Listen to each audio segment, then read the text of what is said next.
आज मैं उस विषय पर चर्चा करूंगा जो समाज में हमेशा विवादित विवादित रहा है और चर्चित भी रहा है, जो कि अभी हाल फिलहाल में न्यूज़ और मीडिया के प्लेटफॉर्म में बहुत ही ज़्यादा चर्चा में है। तो आज हम बात करेंगे उस आरक्षण की जो कि कुर्मी समाज लगातार कई वर्षों से प्रयास में लगे हुए ताकि उन्हें एसटी वर्ग में सम्मिलित कर लिया जाए। तो ये वीडियो में साफ दिख रहा है जो कि रेल टेका यानी कि सरकार तक बात को पहुंचाने के लिए ये अनिश्चित काल की एक धरना प्रदर्शित की जा रही है। तो यहाँ ये लगातार कई वर्षों से कोशिश में लगे हुए ताकि इन्हें एसटी वर्ग में सम्मिलित कर लिया जाए। तो सबसे पहला ये जान लेते हैं कि संविधान में आरक्षण के विषय जो कि संविधान में क्या बताया जा रहा है। तो भारतीय संविधान में आरक्षण के लिए स्पष्ट धारा 15(4) में निहित है।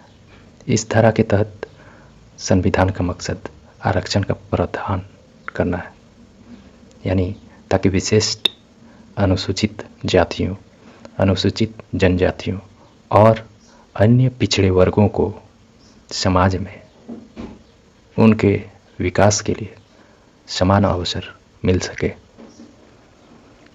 तो यहाँ संविधान में साफ लिखी हुई है कि समाज में विकास जो कि इन वर्गों को समान अवसर मिल सके।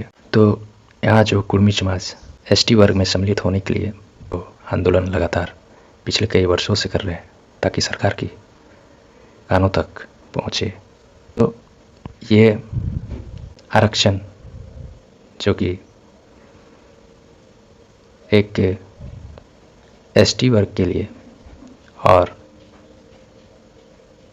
अन्य और जो अनुसूचित जातियों और अनुसूचित जनजातियों को समाज में समान विकास के लिए उन्हें आरक्षण के रूप में आरक्षण दी जाती है।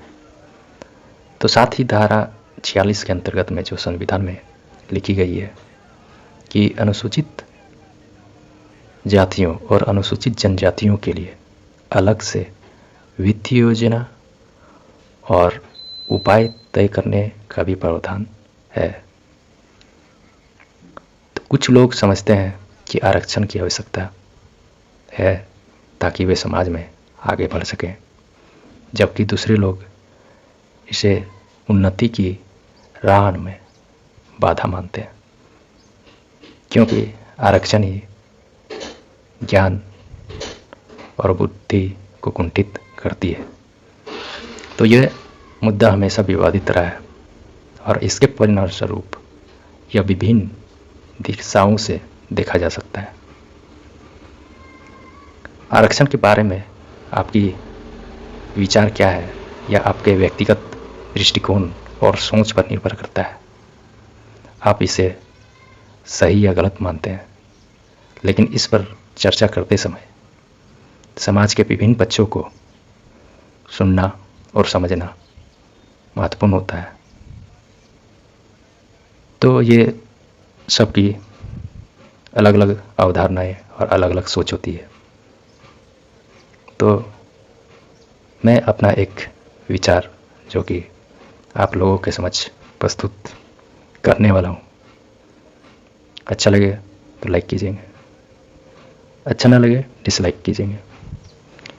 तो आरक्षण देने का कारण और उनकी आवश्यकता विभिन्न स्थितियों और सामाजिक संदर्भों पर निर्भर कर सकता है। इसके दो प्रमुख प्रकार हो सकते हैं, जो कि एक संविधान के अनुसार समुदाय के आधार पर आरक्षण दी जाती है।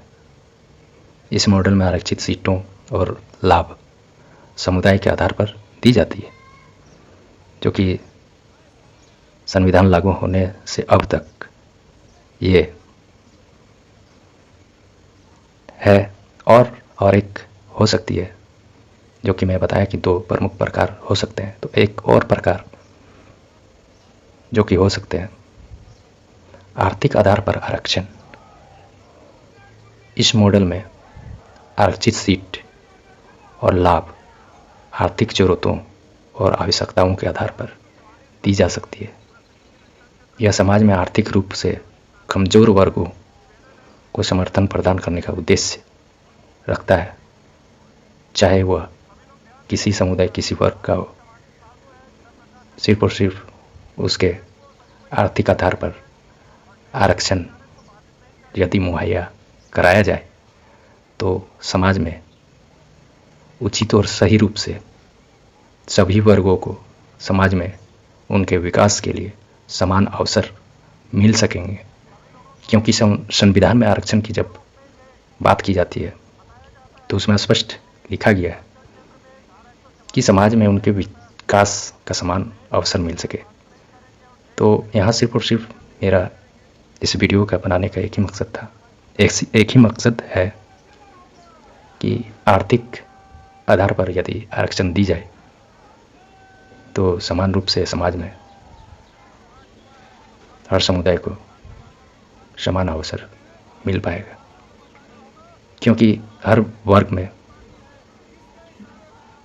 आर्थिक स्थिति किसी की अच्छी होती है और हर वर्ग में आर्थिक स्थिति किसी की खराब होती है। तो यदि आर्थिक स्थिति पर आरक्षण की बात की जाए तो समान अवसर सभी लोगों को मिल पाएंगे। तो यहाँ पे आज बात करेंगे कुड़मी समुदाय के लोग, जो कि एक सही मांग जो कि सरकार की ओर ये अपनी मांगों को पहुंचा रहे हैं ताकि सरकार इस पर पहल करे और उन्हें एसटी वर्ग में शामिल कर लिया जाए। क्योंकि देखा जाए तो आदिवासी में कुड़मी समाज के लोग आदिवासी से काफ़ी हद तक कल्चर से लेकर संस्कृति से लेकर सब कुछ लगभग मिलती है। तो उन लोगों का बोलना भी एक सही और उचित है कि उन्हें एसटी वर्ग में शामिल कर लिया जाए। लेकिन और एक बात, ऐसे देखा जाए तो आज़ादी से पहले भारत में जाति व्यवस्था और जाति के आधार पर आरक्षण का प्रावधान नहीं था, क्योंकि आरक्षण का प्रावधान भारतीय संविधान के बाद आया था। लेकिन कुड़मी समुदाय के लोग सही में एक आदिवासी कल्चर से बिलोंग करते हैं। तो उचित है कि ये समस्या के निदान बहुत ही जल्दी हो पाए और बहुत ही जल्दी हो जाए और ये समस्या जो कि सरकार की कानों तक पहुँचे और इन्हें अन्य पिछड़े जाति वर्गों में शामिल कर लिया जाए। मैं इसी के साथ अपने विचारों का पूर्ण विराम देता हूँ। यदि वीडियो अच्छा लगा हो तो एक लाइक कीजिएगा और साथ ही मेरे वीडियो को अंत तक देखने के लिए उन लोगों को बहुत बहुत मेरा धन्यवाद। वीडियो अच्छा लगा हो तो चैनल को सब्सक्राइब कीजिएगा। तब तक फिर मिलते हैं। जय हिंद, जय झारखंड।